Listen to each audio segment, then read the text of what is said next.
जय हिंद। नमस्कार दोस्तों, कैसे आप सभी लोग। फोर्स डिफेंस एकेडमी के यूट्यूब चैनल पर आप सभी लोगों का स्वागत है। इस वाले चैनल पे हम लगातार एयरफोर्स से रिलेटेड सारी जानकारियां आपको फ्री ऑफ कॉस्ट में प्रोवाइड करा रहे हैं। ऐसे ही एक आज वीडियो में लेके आया हूं जिसमें आपका सिलेक्शन प्रोसीजर, कौन कौन से प्रोसीजर फॉलो किए जाते हैं, क्या आपके फिजिकल स्टैंडर्ड होते हैं, कितने मार्क्स का कितना कौन सा सब्जेक्ट आता है और कितना टाइमिंग रहेगा।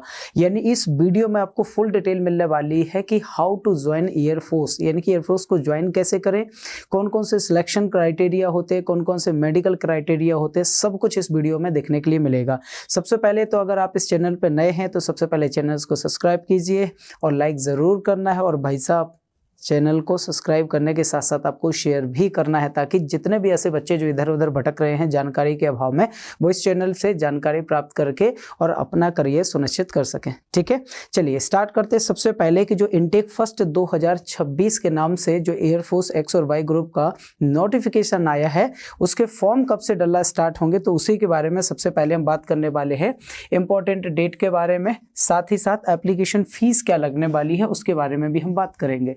देखिए, एप्लीकेशन स्टार्ट कब हो रहे हैं, 7 जनवरी 2025 से लेकर, और लास्ट डेट कब है बेटा, तो आपको याद रखना है 27 जनवरी। यानी कि 7 जनवरी 2025 से भरना स्टार्ट होंगे और लास्ट डेट कब है, 27 जनवरी 2025। अब आपको लास्ट डेट का बिल्कुल इंतजार नहीं करना है, क्योंकि देखिए लगातार सर्वर डाउन होता है, तो खुदा ना खास्ता अगर कभी ऐसा होता है कि आपका फॉर्म नहीं भर पाए तो दिक्कत हो जाएगी। तो आप पहले ही जाके अपने इस डेट के बीच में कभी भी फॉर्म को फिल कर लीजिए। नेक्स्ट, आपको एग्जाम जो फीस है वो लास्ट डेट कब है पे करने की, तो जब आप फॉर्म भरोगे तभी पे करोगे, सीधी सी बात है। लेकिन इन केस कभी फीस पे नहीं कर पाते हो तो 27 जनवरी के पहले तक आपको ऑनलाइन फीस का सबमिशन करा देना है। नेक्स्ट, एग्जाम डेट कब है, आपको पता है 22 मार्च 2025 को। यानी कि आपके पास आज से अगर मैं टोटल काउंट करूं तो लगभग 72-73 दिन अप्रोक्स आ रहे हैं। इतने दिन बाद आपका लगातार क्या होने वाला है, पेपर होने वाला है। एडमिट कार्ड अभी आपको मिलेगा नहीं, एडमिट कार्ड तो आपके एग्जाम के थोड़े बहुत दिन पहले अवेलेबल होगा आपको। अगर मैं वही फीस की बात करूं, अगर आप जनरल कैटेगरी से है, ओबीसी कैटेगरी से है या ईडब्ल्यूएस कैटेगरी से है तो लगभग आपको 550 रुपये देना पड़ेंगे। एससी एसटी कैटेगरी से हैं तो लगभग 550 रुपये का आपको फॉर्म फिल करना पड़ेगा। आप पे कैसे कर सकते हो, आप पे कर सकते हो डेबिट कार्ड के थ्रू, क्रेडिट कार्ड के थ्रू या नेट बैंकिंग के थ्रू। जब आप फॉर्म भरोगे तो अपने पैसे का सबमिशन करोगे इनके द्वारा। ठीक है, चलिए नेक्स्ट अपन देखेंगे कि सर एज लिमिट डिटेल्स क्या रहेगी, कितने साल का व्यक्ति इस फॉर्म को फिल कर सकता है, कितने साल का व्यक्ति फॉर्म फिल नहीं कर सकता है। ये बहुत बड़ा कंफ्यूजन होता है। देखिए यहाँ पर लिखा है कि सर एक्स ग्रुप के लिए अलग है और वाई ग्रुप के लिए अलग है। ऐसा बिल्कुल भी नहीं है, दोनों का नोटिफिकेशन सेम ही है। भाई मिनिमम एज कितनी होनी चाहिए, 17.5 से लेकर मैक्सिमम एज कितनी होनी चाहिए, 21 साल तक। लेकिन फिर मैं बोल रहा हूँ, आप इसको मान के चलो कि सर 17 साल या 16.5 साल से लेकर 19 साल के बीच में। ये जो डेट लिखी हुई है ना, ये डेट आपको इस वजह से लिखी हुई है कि जब आप ट्रेनिंग पे जाओ तो आपकी एज जो है 17.5 से 21 के बीच में होना चाहिए। ये आफ्टर सिलेक्शन के बाद की है। आप ऐसे लेके चलिए कि जो भी आपको डेट ऑफ बर्थ में मेंशन किया गया है कि कितने डेट ऑफ बर्थ आपकी है और कितने से कितने के बीच में आपकी डेट ऑफ बर्थ होनी चाहिए, वो आगे वाली स्लाइड में आपको बताया जाएगा। अगर आपकी डेट ऑफ बर्थ उतने के बीच में है तो आप फॉर्म फिल कर सकते हैं, नो डाउट। सेम कंडीशन एक वाई ग्रुप के साथ है, मिनिमम 17.5 साल, मैक्सिमम कितनी हो जाएगी आपका टोटल 21 साल। देखो इसको बहुत ध्यान से सुनिएगा मेरी बात को। जो भी फॉर्म फिल करने जा रहे हो, जो मैंने स्टार करके लगाया है, आपकी जो उम्र है या आपका जो डेट ऑफ बर्थ है 1 जनवरी 2005 से लेकर 1/7/2008 के बीच में अगर आपका डेट ऑफ बर्थ है तो बिल्कुल आप फॉर्म फिल कर सकते हैं, नो डाउट। कोई दिक्कत नहीं होने वाली है आपको। अब आप ऊपर वाला तो ये पूरा जो है ना झंझट ही खत्म हो गया कि 17.5 से 21.5 हमारी समझ में नहीं आ रहा है, नहीं आने दो, कोई दिक्कत नहीं। आपकी अगर डेट ऑफ बर्थ 1/1/2005 से 1/7/2008 के बीच में है तो आप फॉर्म फिल कर सकते हो एक्स ग्रुप का। और सेम कंडीशन है 1/1/2005 से 1/7/2008 के बीच में अगर डेट ऑफ बर्थ है तो आप ग्रुप का भी फॉर्म फिल कर सकते हो। चाहो तो आप दोनों फॉर्म भी फिल कर सकते हो, बट दोनों फॉर्म फिल करना और एक फॉर्म फिल करना, ये आपके चॉइस के ऊपर डिपेंड करता है। नेक्स्ट चलते हैं कि सर सिलेक्शन प्रोसीजर क्या होगा, कैसे सिलेक्शन होगा। हमने फॉर्म तो भर दिया, अब सिलेक्शन का प्रोसीजर क्या है। देखो आपका पहला होगा स्टेज फर्स्ट, जिसमें आपका एक रिटन टेस्ट होगा। स्टेज फर्स्ट में क्या होगा, रिटन टेस्ट। जैसे ही आप रिटन टेस्ट क्वालिफाई करोगे, आप किस में इंटर कर जाओगे, फेज सेकंड में। किस में इंटर कर जाओगे, फेज सेकंड में इंटर कर जाओगे, यानी कि स्टेज सेकंड में आप चले जाओ। स्टेज सेकंड में जैसे ही पहुंचोगे तो वहां पर आपकी 4 प्रोसीजर कंप्लीट होने वाली है। कौन कौन सी हैं 4? पहला है डॉक्यूमेंट वेरिफिकेशन, फिर है आपका फिटनेस टेस्ट, उसके बाद होगा आपका जीडी यानी कि एक इंटरव्यू होगा, देन उसके बाद होगा मेडिकल। क्या होगा, मेडिकल। देखो दिक्कत क्या है, बहुत सारे जीडी को ये लेके बैठते हैं कि पर्सनली कोई इंटरव्यू होने वाला है। ऐसा बिल्कुल भी नहीं है। आपका जो भी ग्रुप होगा उस ग्रुप में आपको 2 से 3 टॉपिक दिए जाएंगे और उन टॉपिक में से कोई एक सिलेक्टिव टॉपिक को लेकर आपको आपस में क्या करना है, बातचीत करना है इंग्लिश में। एक्चुअली में जो वहाँ पर ऑफिसर रहेंगे वो आपकी कम्युनिकेशन स्किल को पहचानते हैं। कम्युनिकेशन स्किल आपकी कितनी स्ट्रॉन्ग है, यही देखी जाती है आपकी जीडी में। देन उसके बाद क्या होगा, मेडिकल होगा। लेकिन मेडिकल में अगर किसी को री मेडिकल मिल जाता है तो उसके बाद फिर री मेडिकल होगा। उसके बाद क्या होगा, री मेडिकल होगा। अगर नहीं मिलता है तो कोई दिक्कत ही नहीं है, पास हो जाओगे। या फिर कई ऐसे होते हैं जो मेडिकल में आउट हो जाते हैं, तो मेडिकल में आउट हो गए तो कोई दिक्कत नहीं है, री मेडिकल होगा तो फिर दोबारा से मेडिकल होगा। और अगर पहली मेडिकल में आप पास हो जाते हो तो कोई दिक्कत नहीं, फिर आप इंटर कहाँ कर जाओगे, इंटर कर जाओगे फेज थर्ड में यानी कि स्टेज थर्ड में। यहाँ पर भी आपका डॉक्यूमेंट वेरिफिकेशन होगा। किसका, सेकेंड वाला जो फेज होगा इसका एडमिट कार्ड का, प्लस जो ओरिजिनल डॉक्यूमेंट होंगे हो सकता है कि उसको यहाँ पर वेरीफाई किया जाए बहुत ध्यान से। साथ ही साथ एक बार और यहाँ पर मेडिकल आपका होगा। मतलब मेडिकल कितनी बार है, 2 बार मेडिकल है। क्लियर है। तो ये है सिलेक्शन प्रोसीजर। स्टेज फर्स्ट में आपका रिटन टेस्ट होगा, रिटन अगर क्वालिफाई करते हो तो स्टेज सेकंड में document verification, fitness test, GD होगा और मेडिकल होगा। जैसे ही आप इसको पास करोगे स्टेज थर्ड में जाओगे, जहां पर आपका एक बार और डॉक्यूमेंट वेरिफिकेशन और एक बार और मेडिकल आपका किया जाएगा। आप चलते हैं आगे कि सर एक्स ग्रुप और वाई ग्रुप में हम सब्जेक्ट कौन कौन से पढ़ें और कितने नंबर के सब्जेक्ट आते हैं और कितना इनके लिए टाइम होता है। पहली चीज बहुत ध्यान से सुनो, ये जो एक्स ग्रुप है, एक्स ग्रुप में आपको टोटल मिलेंगे 60 मिनट। पेपर को करने के लिए कितने मिनट मिलेंगे, 60 मिनट। और बाई ग्रुप के लिए टोटल कितने मिलने वाले हैं मेरे दोस्त, 45 मिनट। कितने मिलने वाले हैं, 45 मिनट। अगर मैं एक्स ग्रुप की बात करूं तो पहला आपका सब्जेक्ट है मैथमेटिक्स, और ये 11th और 12th क्लास की मैथमेटिक्स है। 11th एंड 12th क्लास की मैथमेटिक्स, जिसमें आपके 25 नंबर रहने वाले हैं। कितने नंबर रहने वाले, 25 क्वेश्चन या 25 आप मान लो कि नंबर रहने वाले हैं। देन फिजिक्स भी है, ये भी 11th एंड 12th की है। फिजिक्स भी कितने की आएगी, 11th एंड 12th की फिजिक्स आएगी, और यहाँ पर ये टोटल कितने आएगी, 25 नंबर का। आगे चलते हैं साहब, इंग्लिश भी टोटल कितने नंबर की है, 20 नंबर की। अब इन तीनों के लिए बहुत ध्यान से सुनिएगा, हर एक सब्जेक्ट के लिए आपको 20-20 मिनट मिलने वाले हैं। जैसे अगर मैथमेटिक्स में 25 क्वेश्चन आते हैं, लेकिन बाबू आपको मिलेंगे टोटल 20 मिनट ही। आप चाहे 20 मिनट में आप 25 क्वेश्चन कर लो, चाहे आप 20 क्वेश्चन कर लो, चाहे 10 क्वेश्चन। इसके जो 20 मिनट हैं इसमें बिल्कुल इंक्लूड नहीं होंगे। आपको 20 मिनट में आप जितने क्वेश्चन कर सकते हो मैथमेटिक्स में आपको करना है। सेम कंडीशन फिजिक्स के साथ है। फिजिक्स में टोटल 25 क्वेश्चन होंगे, 20 मिनट होंगे। इंग्लिश में 20 क्वेश्चन और 20 मिनट होंगे। क्लियर है। नेक्स्ट चलते हैं, अगर मैं बाई ग्रुप की बात करूं तो जो इंग्लिश है इसमें 20 क्वेश्चन रहेंगे। आपका रीजनिंग है, रीजनिंग में कितने, 15 क्वेश्चन रहेंगे।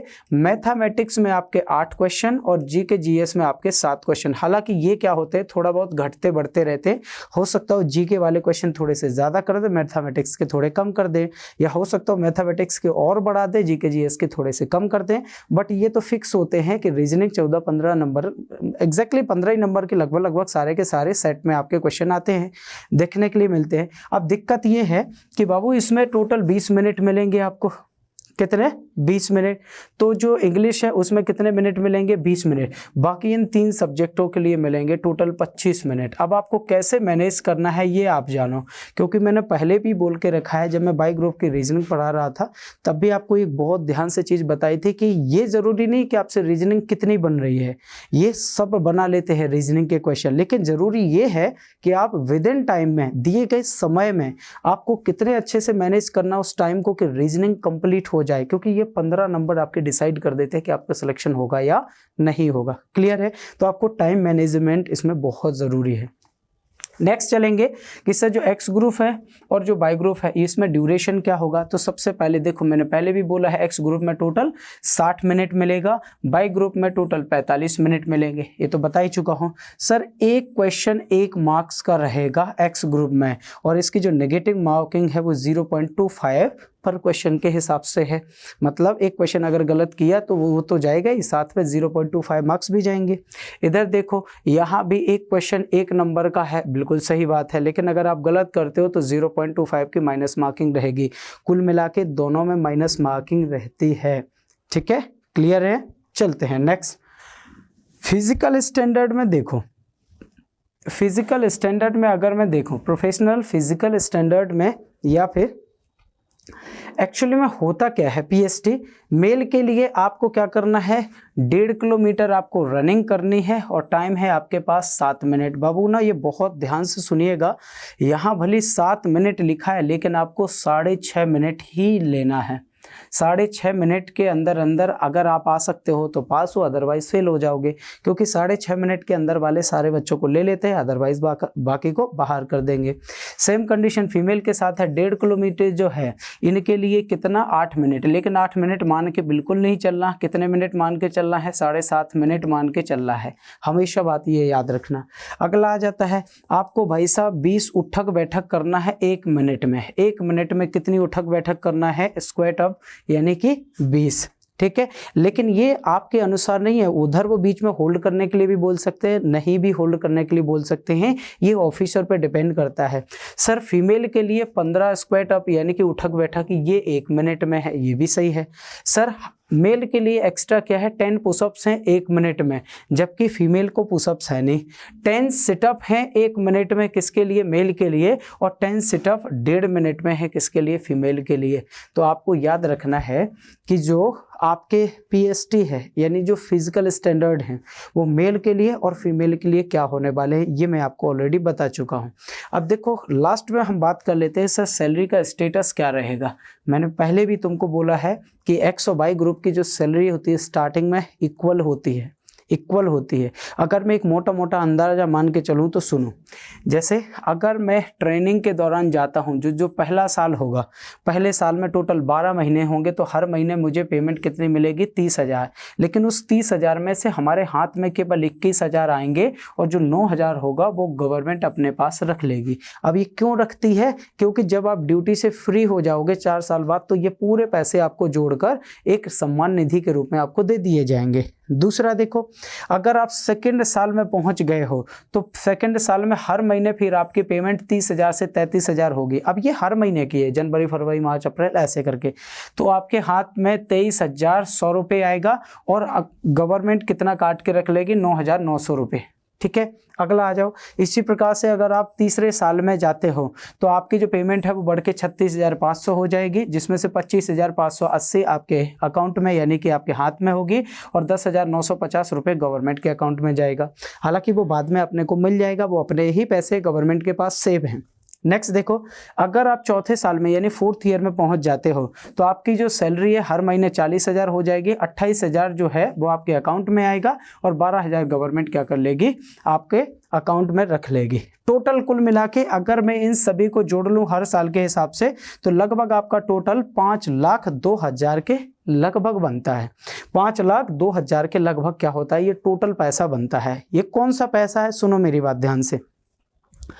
हर महीने देखो, पहले साल में हर महीने 9,000 कट रहे थे, दूसरे साल में हर महीने 9,900 कट रहे थे, तीसरे साल में हर महीने 10,950 कट रहे थे और चौथे साल में 12,000 हर महीने कट रहे थे। तो टोटल चारों साल का मिला के मैं क्या बोल दूं कि टोटल गवर्नमेंट के पास 5,02,000 रुपये हैं।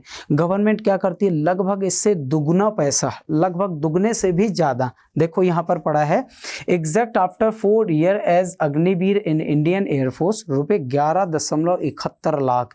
यानी कुल मिला के बात यह है कि जब आप रिटायर्ड होगे 4 साल बाद अपने घर आओगे तो गवर्नमेंट क्या करेगी, वो 5,02,000 रुपये टोटल आपको जितना भी पैसा 5 लाख बन रहा था उसका आपको डबल करके यानी लगभग डबल से भी ज़्यादा 11,71,000 पैसा आपको सेवा निधि पैकेज के रूप में दिया जाएगा। साथ में आपको स्किल गेन्ड सर्टिफिकेट भी दिया जाएगा। लास्ट में देखो एक चीज़ और लिखा है, up to 25% will be enrolled in the regular cadre of the Indian air force, यानी कि जितने भी बच्चे हैं अग्निवीर के तहत गए हैं उसमें से 25% को रेगुलर भर्ती के तौर पर भी रख लेंगे वो, यानी कि 25% रेगुलर भी कर सकते हैं क्या करेंगे ही, वो तो आपको पहले भी बताया गया कि जो अग्निवीर है इसमें सारे 4 साल के बाद रिटायर नहीं होंगे, उनमें से 25% को परमानेंट के तौर पर रखेंगे भी। ठीक है, तो आई थिंक इस वीडियो में आपको पूरे डाउट क्लियर हो गए होंगे। आपके फिजिकल स्टैंडर्ड क्या हो सकते हैं, सीना कितना होना चाहिए, कितना नहीं होना चाहिए, कितनी हाइट होनी चाहिए, हिली एरियाज वाले, हिली रीजन वाले लोगों को कितनी छूट दी गई है, ये सब कुछ मैंने इससे पहले वाले वीडियो में, जहां पर मैंने फुल इन्फॉर्मेशन वाला वीडियो डाला था, उसमें दिया गया है। अगले वाले वीडियो में हम देखेंगे किस सब्जेक्ट में कौन कौन से टॉपिक पे सबसे ज़्यादा अपने को ध्यान देना है। ठीक है, बहुत सारे ऐसे वीडियो के लिए बने रहिए फोर्स डिफेंस एकेडमी के साथ। जय हिंद, नमस्कार।